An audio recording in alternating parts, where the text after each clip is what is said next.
हमारे इर्द गिर्द वैसे बहुत से रिफॉर्मर्स हमें नज़र आते हैं, स्पेसिफिकली जब पाकिस्तान इंजीनियरिंग काउंसिल की बात की जाए तो रिफॉर्मर्स ही रिफॉर्मर्स हैं, लेकिन जब वो रिफॉर्मर्स डिफॉर्मर्स बन जाएं तो उनके बारे में क्या ख्याल है। अभी मैं कुछ कैंपेन्स देख रही थी, जवाद सलीम कुरैशी साहब की कैंपेन भी मेरी नज़र से गुजरी। जवाद सलीम कुरैशी साहब की द रिफॉर्मर्स कैंपेन देखकर मुझे एक बात याद आई, एक शेर याद आया, वो अर्ज करना चाहूँगी कि यादें माजी अजाब है यारब, छीन ले मुझसे हाफिज़ा मेरा।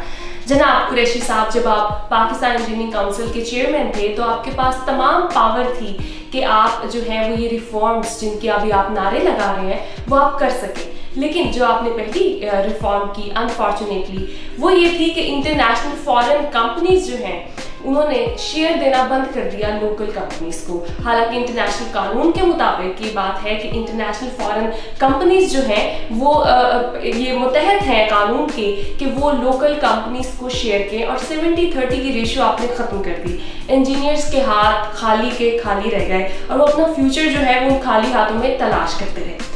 अब हम बढ़ते हैं आपकी सेकेंड रिफॉर्म की तरफ। जो आपने की वो ये थी कि आपने गवर्नेंस, आपने सोचा कि ये जो स्ट्रॉन्ग से स्ट्रॉन्ग गवर्नेंस हो रही है इसको किस तरह वीक बनाया जाए।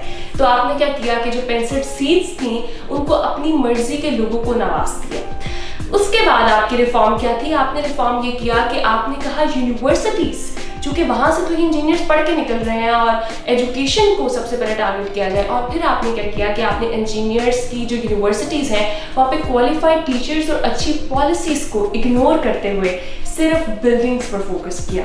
जब बिल्डिंग्स पर फोकस किया तो इन प्राइवेट यूनिवर्सिटी जो है वो कमर्शलाइजेशन की तरफ चली गई, और अब हमें ये देखने को मिलता है कि वो सिर्फ कमर्शलाइजेशन पर काम कर रही हैं।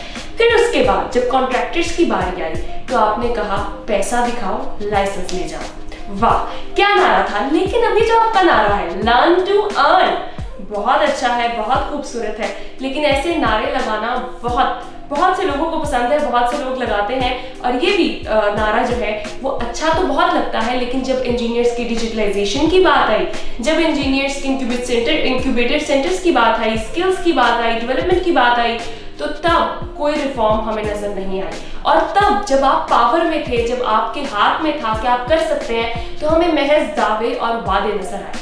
और आज दी रिफॉर्मर्स, लर्न टू अर्न जैसे स्लोगन्स जब हमें दोबारा देखने को मिलते हैं तो मेरे ख्याल से हमारे इंजीनियर्स जो कि एक पढ़ी लिखी कम्युनिटी से हैं उनको इस बात का बखूबी अंदाजा है कि उनको किसका इंतखाब करना है। शुक्रिया।